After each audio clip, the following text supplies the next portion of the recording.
everyone. Welcome to the GardenStateHSWrestling.com podcast Near Fall. Donald J. Brower here with you. We're going to have a fun, nice, cool little podcast here. We're going to be talking as we go into the season. We kind of in the middle of the preseason here. We're going to be doing some stuff, talking a little bit about some upcoming stuff. I got some updates for you about the videos and kind of what we're doing and where we're going to be covering. But before we get there, we got to talk and thank some of our sponsors. First, Champion Athletes. I've been saying it before. I've been saying it again. Dan Warnikoff knows what he's doing. Your body is like a car. You can do all the paint job. You can do everything you want, make it nice. You need the right fuel. Dan Warnikoff helps you with the meal plans. And the meal plans aren't some of these little styrofoam boxes that you stuff away. It's food you can get at the store, make, and the entire family can enjoy. He's helped a lot of people. Pat Glory from Del Barton credits him. His success is well proven. Please go check him out, Dan Warnikoff, Champion Athletes, champion_athletes.com. I'll learn that eventually one day, but go check them out and give Dan a try. Like I said, if you want to be the best, you got to deal with the best. You could be an athlete. You could be just looking to lose that extra couple pounds. Dan's the man you need to talk to. Apex Wrestling School. 3 schools in New Jersey, 1 in New York. We got another location that's going to be opening soon. Dane Tabano and Damian Logan, 2 teammates at Michigan, one of the fastest growing wrestling schools in the area. Their track record is proven. Apex Wrestling. When you want to reach the top, go to the Apex Wrestling. And the Harrington companies. Harrington Construction, Hoffman Landscaping, Harrington Recycling. You got a house. You want to make it look nice. Give the landscaping company a call, Hoffman Landscaping. You want to build something onto it, Harrington Construction. You want to tear it down and start new and make a parking lot and do whatever you want to do, Harrington Recycling. The Harrington companies, big supporters of what we do here, the Harrington companies. And as we said, our newest ones, we're still working on this special little thing that we're going to be debuting soon, but Performance Trophies and Medals, ptmetals.com. Conveniently located at 236 South Salem Street in Randolph, New Jersey, right off Route 10. They're honoring achievements, 1 award at a time. Performance Trophies and Medals. And Forum Coffee, redefining the New Jersey coffee experience. In East Hanover on 34 Ridgedale. Coming up soon, they're going to be opening in Livingston. And then in the new year, West Orange, Cedar Grove, and Chatham. They're from New Jersey. It's a wrestling family, the Grogans. They know what they're talking about. They want to bring that experience back to New Jersey. They are the premier coffee brand in New Jersey and the official coffee sponsors of GardenStateHSWrestling.com. Now, I know we had said last week we were going to have Vin Russo. There was a scheduling conflict. He had a minor family situation. We're going to be bringing you that interview next week. So to switch it up a little bit, we decided we're going to do a little bit of talk about the upcoming season. Interesting start to the season, as I've told you, if you haven't watched before. Usually I'm the one that handles all my preview videos that you see. I'm the one going out filming, meeting everybody, doing everything. Considering the fact that they literally gave me 9 days actual practice time to go film, do the new rules, I had to have some help. So some of the people who are helping got a chance to see some schools I didn't get to see. And one of those people is a man that apparently now thinks he's recognizable in some sort of media star, but I call him the bane of my existence, James Clarke. He's going to join me, kind of talk a little bit about some of the teams that, he's seen and interested in, and just kind of, some of the storylines he wants to follow this year. But James? It's great to be here tonight. I wish I could say the same, but I started this whole thing about not lying to people. We're talking a little bit about the preview videos. Obviously, matches are starting sooner than we thought. So if you're seeing this, you're most likely watching it on Monday. Before we get into the preview videos and who you talked with, I want to give an update on how we're going to post them. So tomorrow, or the 9th, if you're watching this on Monday, today, I have 2 teams that in my coverage area are going to be starting. Dover and Manchester both have matches. So what I'm going to be doing is I'm actively doing the videos, as we speak, and I'm taking a few minutes to record this, get some food and make sure my wife's okay so I don't get stabbed, since she's pregnant and she has those pregnancy hormones. I don't need to wake up with like a knife in my throat because I didn't get her the proper food in time. We understand that. Lovely woman, but you tell her no, and all of a sudden you're winding up in a morgue somewhere. I didn't say that though, and it can never be proven, even though it's recorded. But anybody who starts this week, Dover, Manchester. Tuesday, we have Pope John, Hanover Park, and North Star Academy, which, for anybody wondering, that's a new charter school in Essex that we are covering, and that'll be a video we have up. Caldwell, Kittatinny, Pompton Lake, Sparta, Newark East Side, Delaware Valley, and Orange. So how it's going to work is if those teams, their preview videos are almost done. Those teams will be released either already when you're seeing this or late Monday night. And then what we're going to do is because I want them out ahead of time. So we'll have them out. We'll get them up, those teams up. And then as we go, the rest will be released by the conference they're in. We will post that. We'll have it all set up on the site. You'll be able to look into it. And we'll have a release date for that later in the week, most likely Thursday and Friday before everything starts. But those other teams start before Saturday. Now, if you want to watch the videos early and have them up when we post, go to our YouTube and sign up as a member. You get early access to all our stuff. So any of the videos we put up, you'll be able to see right when they go up. There's no wait. There's no delay. Go sign up. You'll get notified with that. A lot of the other stuff we're doing, we're working on, doing some special stuff for the subscribers. Now, as I said, James, you got a chance to go see some of the schools. In your travels, the schools you went to go see, who are you most excited to see wrestle this year? Who do you think will have a good season? Well, to start off by answering your question, I did not get thrown out of anything. Everybody was all welcoming with me, so you're welcome. I have reports the other way, but that's okay.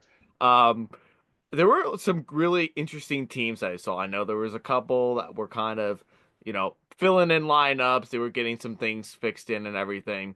But I think one of the most intriguing teams that I found to be the most intriguing that I was able to fill in this week was Westmore Central. They have Tommy Borget back as a junior. They have a lot of season goals for not only for him but for the team as well. They're looking like Westmore's typically, obviously, numbers have been an issue for them in years past with getting upper weights, but now, just talking with Coach Merrill, now it's the reverse. So now it's like getting the lower weights more so than it is to getting the upper weights. But they're pretty loaded in the lower in certain places in the upper weights as well with Borgia. They have returning Brody Neal as well too, the sophomore, and Mark Montour as well, who's currently right now nursing a minor injury, but should be back within this coming week, hopefully, if everything goes well. But them dropping to Group 2 is actually very big for them and can make them Yeah. very competitive in a lot of teams. I think one of their teams that they made mention to, which they'll wrestle in the regular season, is Caldwell. Another really good Group 2 team as well. So they have some tough competition there. I'm not going to say it's easier or harder for them, but they'll have some competition facing their way.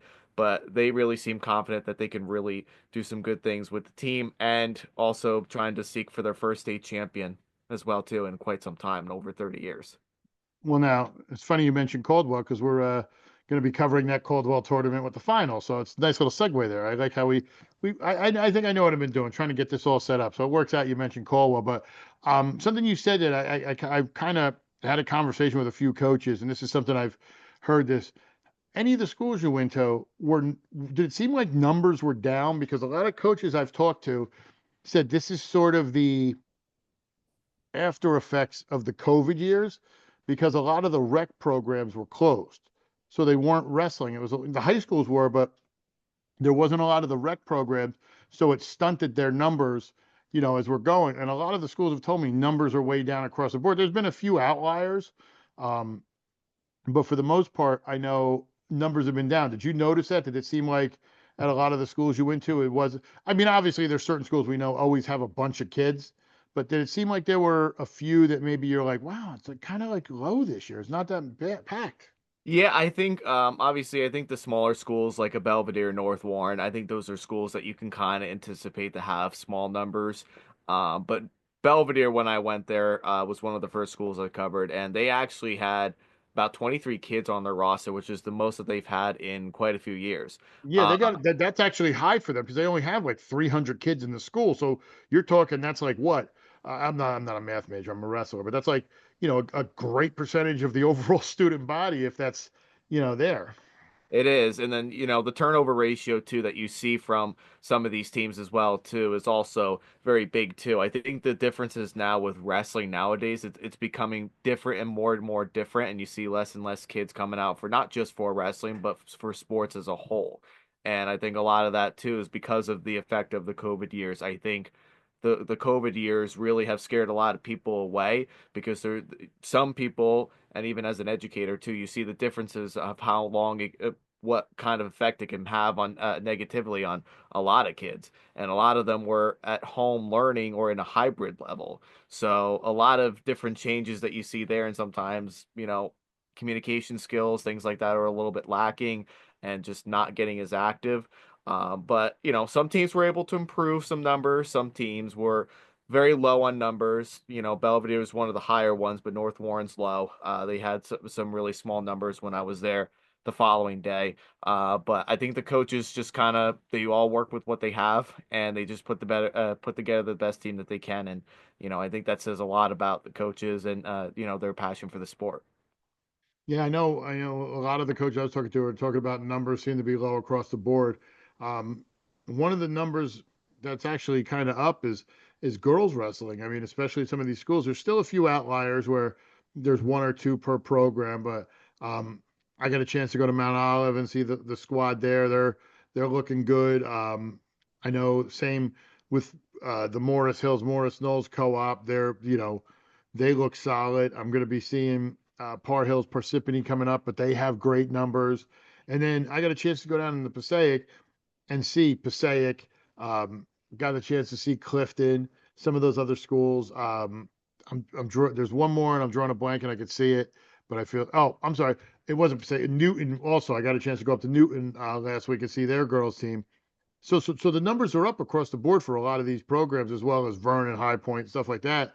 Um, did you notice that with any of the girls, the girls filming you did? Did you see numbers, or was it more of the outlier where it was one or two here or there? Yeah, I think with a couple of teams, I know Sparta on Saturday, one of the last schools I was at, Sparta has about five girls on their team. I talked with Coach Trappy when I got there after interviewing him about the boys. I kind of went into that next interview with him about asking about the girls' side of things and how they're looking. So they're, with Paige Weiss being there, obviously, is like the top Yeah. anchor for the girls' team. But, they do have a lot of scrappy girls that can actually really hang in with a lot of different wrestlers, and they're going to put together the best team that they have, given what they do have. And I think I think they're going to grow pretty quickly. Coach Trappy is a big supporter of girls wrestling. He absolutely enjoys it, and I think the school is going to grow the girls wrestling much sooner than you think. And now we're also going to be covering a lot more high school girls wrestling. I know we got the Queen Bee on Sunday at Bayonne. We got some other matches coming up, but um, yeah, it's going to be an interesting season this year. So um, James, thank you. Thank you for taking some time. I mean, if you want to get back to sending videos to be released from your hostage situation there, that's totally cool. I'm sure they'll pay the ransom this time, your parents will. Or better yet, just remember if it puts the lotion on its skin, it gets the hose again. All right? That's probably an old reference for your Well, Google. just so you know, the price is jacking up this year. So just so you know, What is 20 times zero? zero. Okay.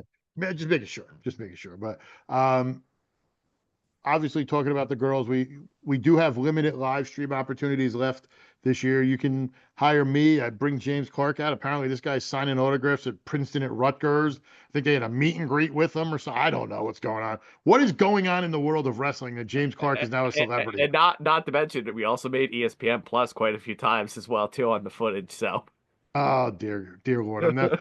I'm gonna have to talk to Rutgers and get you put somewhere else, so that way I can't get any residuals.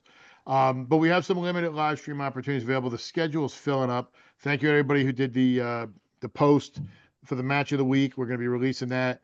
Got some big matchups coming in this week. As I said, we're doing Wednesday, James is gonna be on the call for Bound Brook hosting Immaculata. I'm gonna be Thursday. We're gonna be at Sparta, Pompton Lakes versus Sparta. Really good first week matchup there. Taking Saturday off so we can catch a little breather, but then our Friday off. Then Saturday I'm gonna be down at Caldwell. We're gonna be doing the finals there. We have a crew having some fun at a football game in college. Going to be broadcasting that on national media, I'm sure, correct? Susquehanna. Yes, And sir. then Jared, the podcasting legend, is going to be hosting and running the girls' tournament down there at North Hunterdon. And then Sunday, we head down to Bayonne for the Queen Bee. So if you want to be a part of this fun we have coming out and enjoying yourself and just making everything the way it is with wrestling, click on the link, send us a request. We'll come out, we'll live stream, we'll bring the whole crew, we'll have some fun with it. And we'll make it the match everybody wants to see. So if you want, follow us on social media on Facebook at Garden State HS Wrestling, on X, Twitter, at Garden State HSW, on Instagram, Garden State HS Wrestling. There's something called Blue Sky. I have no idea what it is. I'm not going on it. I don't need more social medias. As it is, I forget what half the social medias are. So my social media used to be you pass a note to a kid in school or you yell, "Hey, get home." That's our social media. I don't know half this stuff. And then on YouTube, like and subscribe. You could click, you could follow us. You'll get notified when the videos go up. If you want to become a subscriber, click on there, sign up. You'll get inside information. All we do the whole year. And isn't this fun? I mean, like I said, I feel like I'm talking to James. He's going to tell me how the Iraqi war is. He's going to get released. We're going to get you out of that camp, James. I promise you. We will not rest until you're in that camp, out of that camp, or back wherever. Who cares? But James, listen, no, really, thank you for all the hard work you've done, helping with the videos. If it wasn't for James pitching in, if it wasn't for Jared pitching in a couple days and others, all the videos we're doing, including the girls, everything we did. I picked a great time to expand, by the way. It's a great year. They cut down in the preseason. I decided to expand by 30 programs. So great idea. But they pitched in. They're one of the reasons. Well, you'll see the videos and all the videos that we have. But James, best of luck. Get some rest. I know we're kicking off the season with a really good one up there, with Bound Brook and Immaculata. But for Jared, the podcasting legend, James Clarke, my beautiful wife, everyone else in the world, the Pope, His Holiness, I'm just kidding. Donald J. Brower, we're here. Let's go. Wrestling season starts.